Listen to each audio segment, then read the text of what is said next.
Good evening, everyone. Thank you for joining us tonight. You're joining the League of Women Voters from the Princeton chapter. We want to welcome Cindy Gordon and Jean, who will be here tonight to discuss with you voting procedures for 2020. And without further ado, I would like to introduce Cindy Gordon. Thank you very much.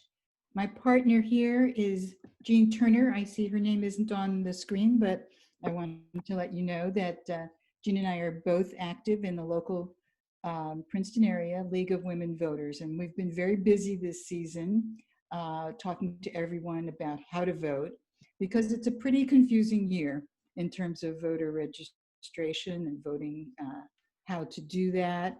Okay. Good evening, everybody, and thank you for being here. Tonight, we're going to talk about getting ready to vote in 2020.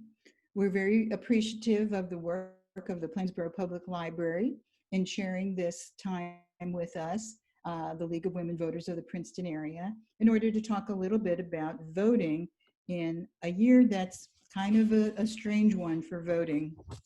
So first, let me tell you a little bit about the League of Women Voters.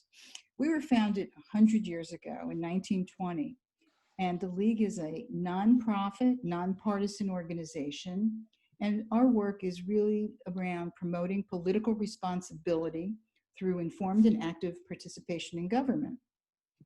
The name of the League of Women Voters comes from our legacy 100 years ago when the women's suffrage movement was taking place. The League was created to help the newly enfranchised women voters learn how to vote and how to participate in the democracy. So today our members include women and men who are dedicated to safeguarding our democracy. All right, Jean, would you help us out with some of these quotes? Sure. Voting. Well, the first question is, why should you vote? You know, Americans still don't vote at the kind of rates that they should. So we thought we'd get some help from some of our more famous forefathers to explain why you should vote. Number one is from Abraham Lincoln. Elections belong to the people. It's their decision. If they decide to turn their back on the fire and burn their behinds, then they will just have to sit on their blisters. He was very plain spoken. Okay. Next, we have someone not quite so plain spoken, Franklin D. Roosevelt. Nobody will ever deprive the American people of the right to vote except the American people themselves. And the only way they could do this is by not voting. And then we have Dr. Martin Luther King. Our lives begin to end the day we become silent about things that matter. Bad officials are elected by good citizens who don't vote. George Jean Nathan. The vote is the most powerful nonviolent tool we have. The late John Lewis. Someone struggled for your right to vote. Use it. Susan B. Anthony. And finally, if you don't vote, you lose the right to complain. And that was a quote from George Carlin. So that's why you should vote. Now we're going to move on to voting in New Jersey and the logistics. Cindy. Okay. Well, this has been an interesting year for voting, and everyone in New Jersey this year who is a registered voter, and there's about 6 million of us, has been sent a ballot. And that ballot can be mailed in, and we'll talk about how to do that. And right now, more than 2.3 million New Jerseyans have voted by mail. This is as of October 22nd. It's probably a little higher now. 2.3 million out of 6 million. It's about 37%. People in New Jersey have already voted. So now we're going to talk a little bit about what you need to know about how and where to cast your vote, because it's not the same as it has been in the past. First, what's on the ballot? There are candidates for public office, and that's generally on the front of most ballots. You have candidates this year for president, Senate, House of Representatives, lots of local elections. Don't forget to turn your ballot over and look on the back, or it might be every county's ballots are laid out differently, but make sure you've checked to see all of the candidates and questions on your ballot. So we have 3 public questions in New Jersey this year. One is a constitutional amendment to legalize marijuana. The second one is a property tax deduction and exemption for peacetime veterans. And public question number 3 is a constitutional amendment to change the legislative redistricting schedule if the census is delayed. And we know that this year our census has been delayed due to COVID. So be sure that you look at both sides of your ballot. Okay, Cindy?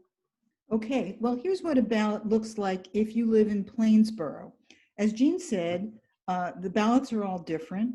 And in fact, I was reading something today that talked about, someone asked, why don't we just standardize the ballots so they look the same everywhere?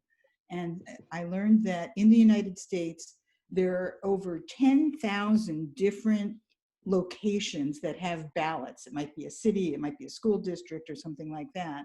So it's kind of difficult to make them standardized. Nonetheless, if you live in Plainsboro, this is what it will look like. You will see this side that's on the left is where you have the candidates here. The parties are across the top. And in this row, it will tell you how many people to vote for. So you're only voting for one person for president. But if you move down, for example, to the Board of Freeholders, you're voting for more than one. You're voting for 2, it will tell you there. Now, turn your ballot over. And here's what's on the back. At the top, in Plainsboro, we have, I'm sorry, this doesn't look right. I'm sorry, this is not the Plainsboro ballot. In Plainsboro, you have fire commissioners at the top. This, I just realized, is from South Brunswick, where they have Board of Education people at the top. So you see, different everywhere. But here's an important part. At the bottom, you have these 3 public questions that Jean just described. And I would suggest to you that when you get your ballot in an envelope and you open it up, you'll find a piece of paper that provides more information than just this about the question. This is a very short and simple question, but then on the ballot, you'll find that there's more information, and they have it in several languages. I think there's 3 different languages in Plainsboro. Now, I'm sorry, Jean, do you want to talk about? No, that's okay. Okay, so how do you find out things about some of these candidates? You probably know about the presidential and the Senate and senatorial and congressional candidates, but what about the other candidates? And what about those 3 questions? You need to go somewhere reliable to find the information. And the League of Women Voters has a website called Vote 411, which is non-partial. We send out questions to all the candidates, and they post their answers. We don't edit anything. So it's a good, reliable source for information about the candidates. Okay. Once you get your ballot and you open it up, and you'll see all these things we just described, you need to be sure that you take a number of steps to fill it out properly. The first step is to vote it, and you'll see when you get it, it has complete instructions.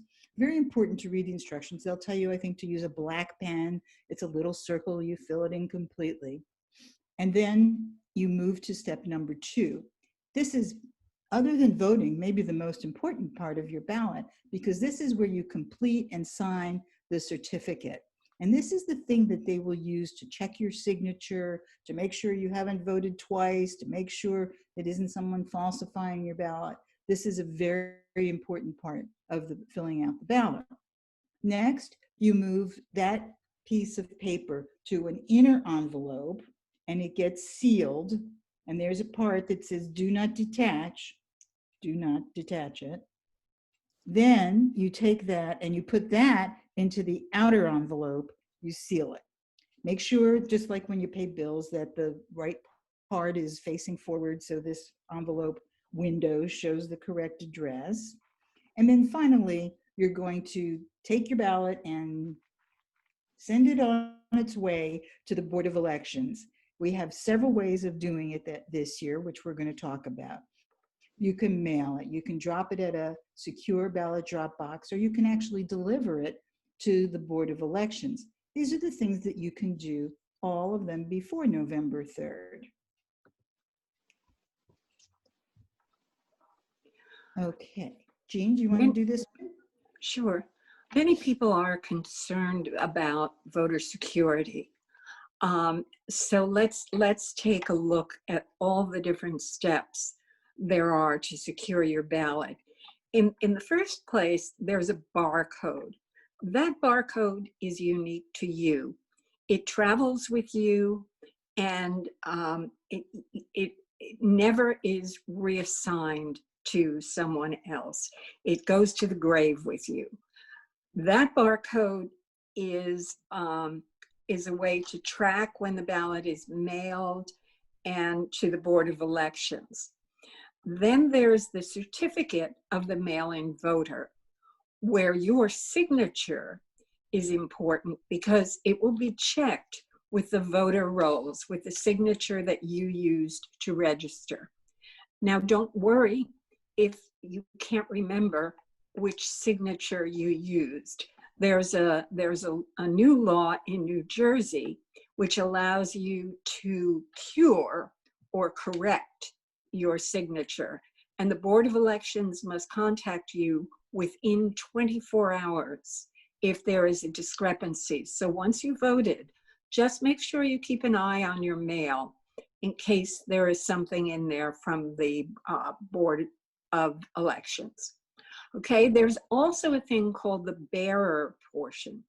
The bearer is a person who delivers a ballot for somebody who is unable to deliver their own ballot, whether they're disabled, whether they're not well, whatever the reason.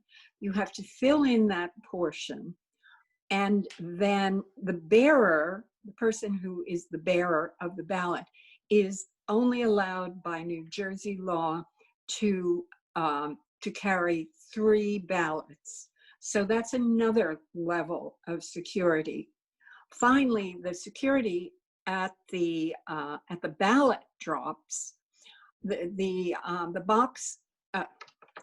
secure drop boxes.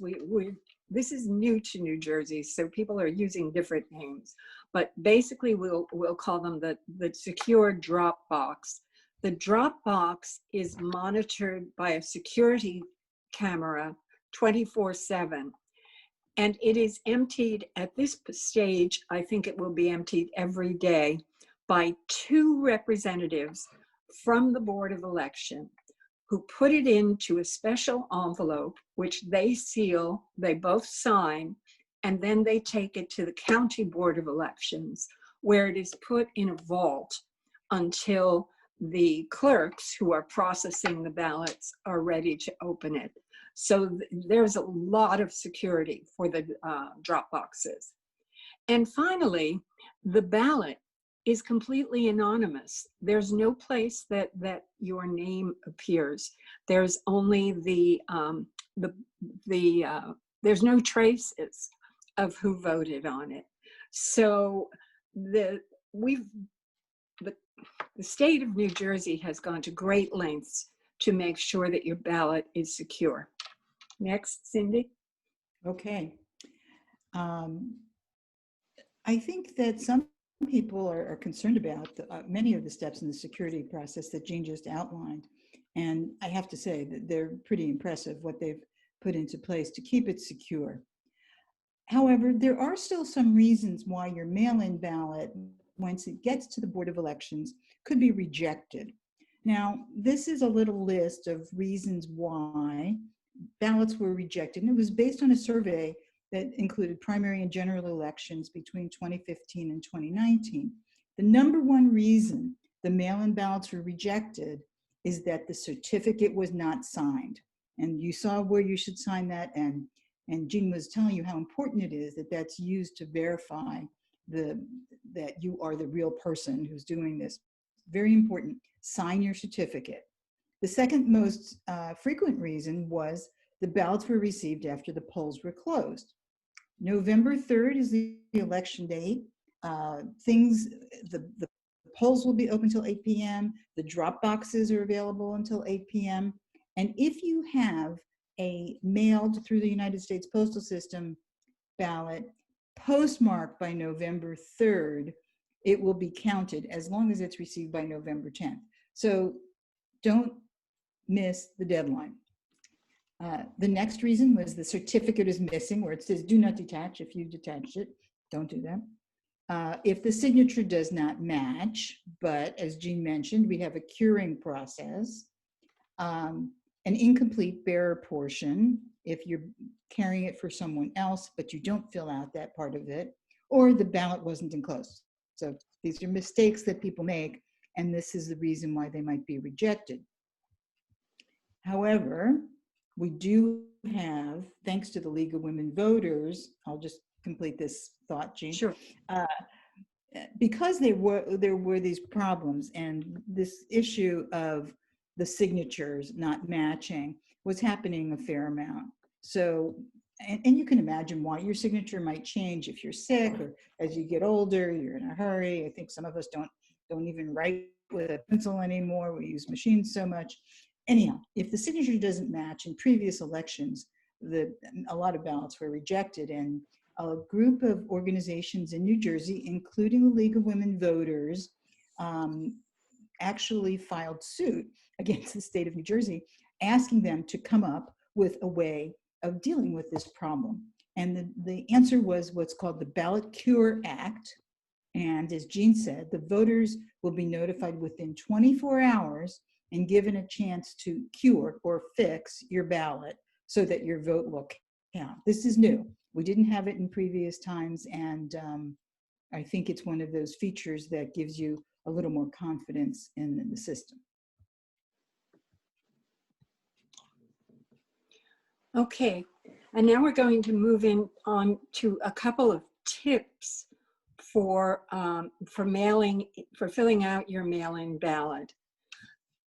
Right now, I would say vote as soon as you can. Vote tomorrow, vote this evening, because we've already received almost 2.5 million votes, and there are 6 million registered voters in New Jersey. This is the first time that the state is going to be dealing with this volume of mail-in ballots. So you want to get your vote in as soon as possible. And also, if there was a problem with your signature, you need to have enough time for the Board of Elections to get to you to be able to cure your ballot. So vote early. The second is to follow the instructions. Take a minute when I don't know about you, but I'm always multitasking. This is not the time to multitask. When you get your ballot, just sit down and look through it carefully and read the instructions carefully.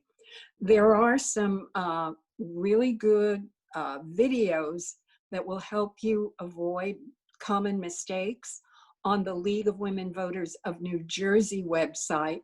That's lwvnj.org. Finally, watch your mail, because if your signature didn't match, you might be contacted either by a postcard or by a letter from the Board of Elections. So, be careful not to throw any communiques out. Be on the lookout for something from the Board of Elections in the unlikely case that your ballot was questioned. And finally, if you want to track your ballot, you can go to vote.nj.gov. You have to open an account, and then you can track your ballot. At this point, you probably won't get an answer for about 2 weeks, but first it will tell you your ballot was received. And then, excuse me, after the election, and this, it'll probably tell you after the election that your ballot was received at this point, but it will tell you that your ballot it was received, and then it will tell you whether or not it was accepted. So that's a great thing to be able to do right now. And apparently the Track Your Ballot system has got so many people who've signed on to it that they're experiencing a bit of a backlog. But that's a good thing, because that shows a lot of voter interest, and a lot of voters are making sure that their ballot is going to count. So vote early, don't wait. Cindy? Hey, all right. So now that you've spent all this time reading your ballot so carefully and filling it out, how do you cast your vote by mail ballot? Well, first of all, don't forget the deadline. We talked about that before. All ballots returned through the mail must be postmarked by November 3rd and received no later than 8 p.m. on November 10th.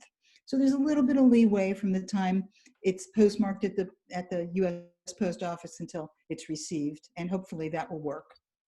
Or another way of casting your ballot is to go to one of the county's secure ballot drop boxes, again, by 8 p.m. on November 3rd, because they keep picking up those ballots every day. And if you want to know where one is, we're going to show you in a minute where one is in Plainsboro, but you can go to that same email or URL, vote.nj.gov, to find a drop box in your county. Now, you don't have to go to the one in the town where you live. I live in Plainsboro, and I did go to the Plainsboro drop box. However, let's say you live in Plainsboro, but maybe you work in West Windsor, or you have your ballot and you're driving through another town.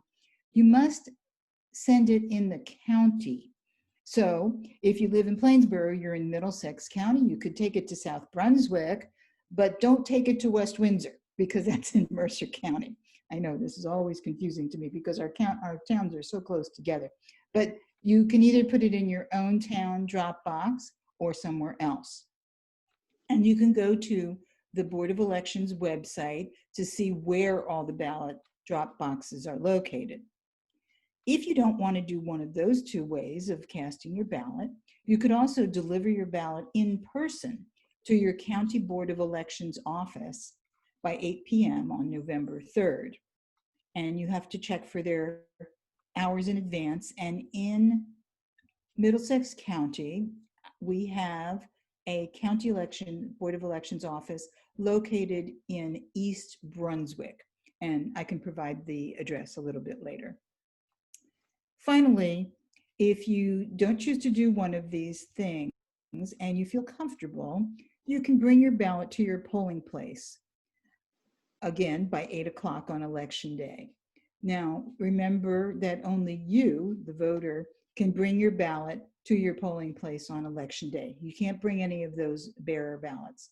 And I'll just note here, I'm not sure we spend any other time on this here, that don't be surprised if you go to your polling place. First of all, it might not be there because not all the traditional places are open this year. So again, check with the state or the county to determine what polling place is open near you.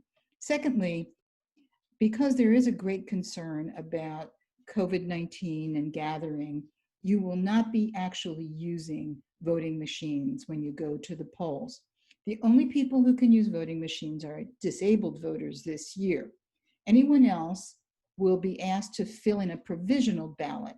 That is a paper ballot. You put in all of the stuff by yourself, just like if you were doing it in the comfort of your own home, but you will do it at the polling place and you will leave it there, and you will, and that will actually, by the way, not be counted until all the mail-in ballots are counted.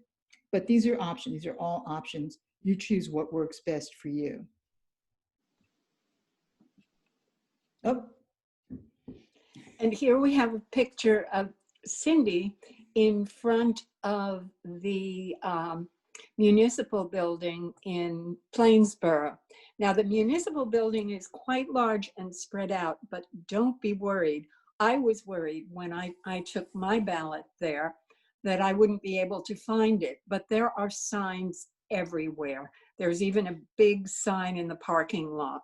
So it's very hard to miss this particular drop box. It is. It's hard to miss. It's on the side that isn't where you get into the police station, the opposite side. That's which I right. think it's actually the front of the building. Yeah, yeah. Or you can park on that side and walk Yeah. across the plaza, Right. and it's there. Oops, I'm sorry. Okay, Yeah. go ahead, Cindy. Okay. We covered that. Enough of that random voter photo there. Okay. All right, so let's see. We're pretty close to the election right now, or tomorrow will be 1 week before the election. So number one, I really, really hope that you have voted. If you haven't, do it immediately. But what if you haven't received your mail-in ballot yet? They were mailed to all registered voters in the state of New Jersey. If you go online to that Track My Ballot number that we showed earlier, you'll be able to find out if it was mailed to you. But if you haven't received it, you should contact your county clerk right away. I mean, there's not a lot of time. You still have to get a copy of the ballot and be able to complete it and mail it in. And if you live in Plainsboro, you should go to the Middlesex County Board of Elections. And here is their URL, middlesexcountynj.gov/vote 2020. They have a lot of good information, just like the state does. But if you don't have a ballot, I would go right to your county. The county is the source of the ballots.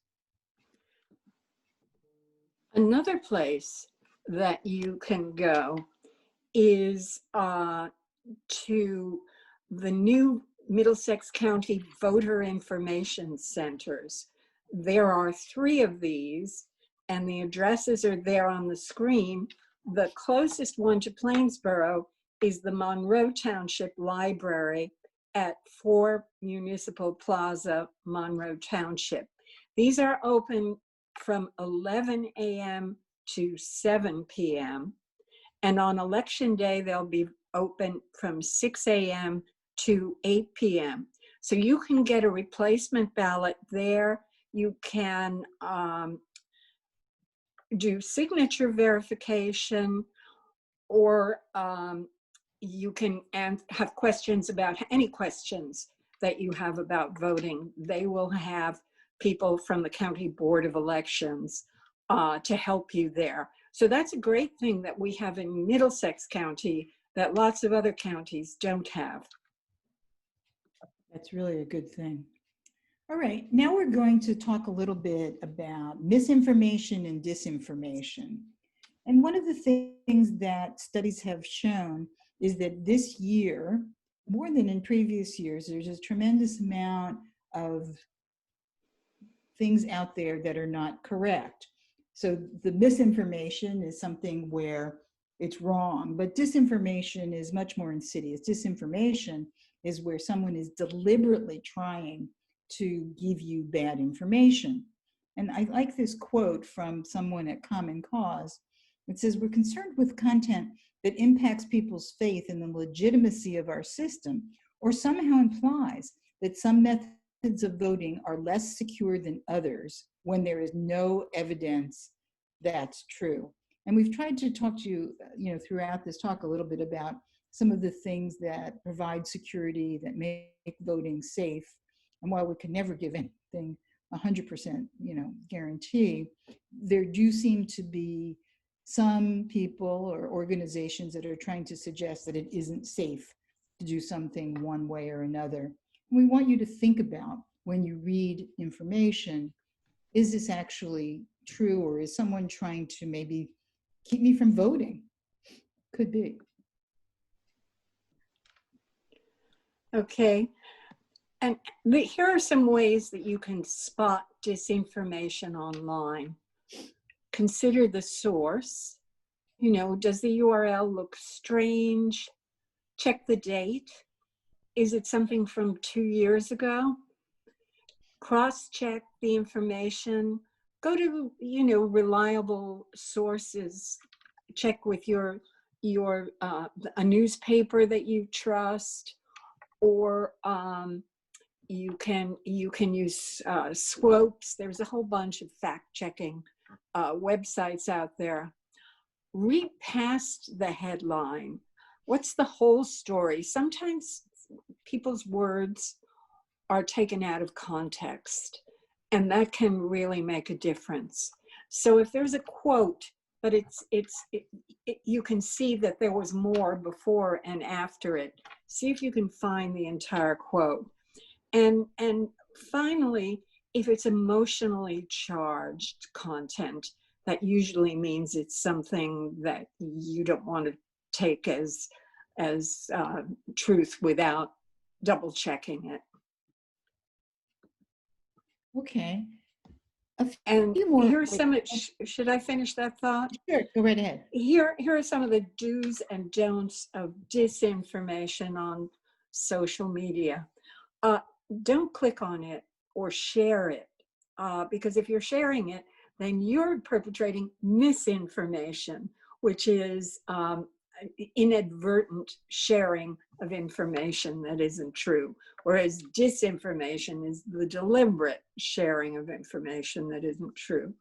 So do share if you know accurate information. If you see something and you look it up and you know what the accurate information is, then you can share that.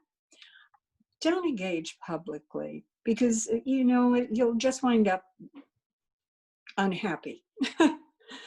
And do report and block anything that is sent to you that looks really suspicious.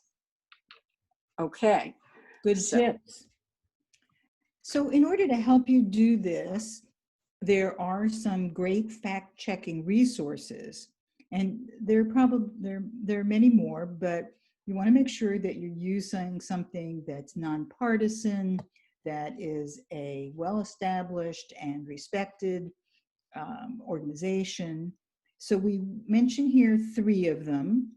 We're going to mention a 4th one in a minute, but publicintegrity.org, which comes from the Center for Public Integrity, factcheck.org, it's a project of the Annenberg Public Policy Center, and PolitiFact.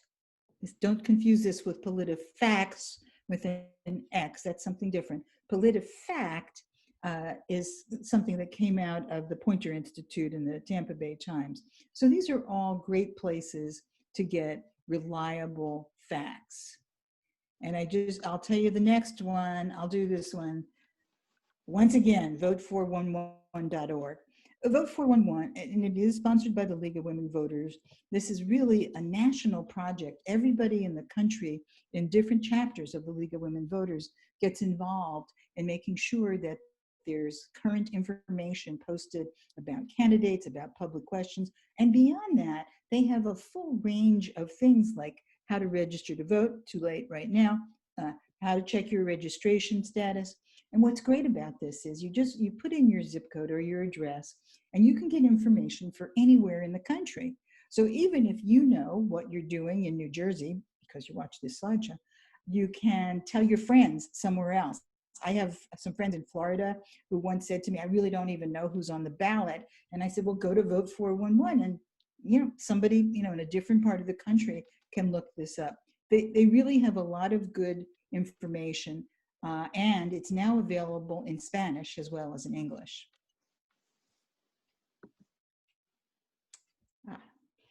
And then, of course, you can always rely on the New Jersey state voting resources. There's vote.nj.gov will take you to all the county websites, and all the counties have really done a wonderful job. There are even some links to videos which will walk you through filling out your ballot. And this is information you can trust. There's also the New Jersey Voter Hotline, 1-877-NJ-VOTER. As we said earlier, you can track your ballot through the New Jersey Voter Information Center. And the Middlesex County Board of Elections has really done a wonderful job with its voter information website. And it's long, but it's easy to remember. It's middlesexcountynj.gov/vote 2020. So, and that one has a really, really good video on how to fill out your ballot. So if it's the first time you're doing it, I would definitely take a look at one of the short videos. And finally, there's the Election Protection Hotline, which is 1-866-OUR-VOTE. And that's more for if you see something troubling around the elections. I'm going to let Cindy go into this because she's done a lot of work with this. Well, I find this to be a very interesting phone number for everybody to be aware of, 866-OUR-VOTE, OUR-VOTE.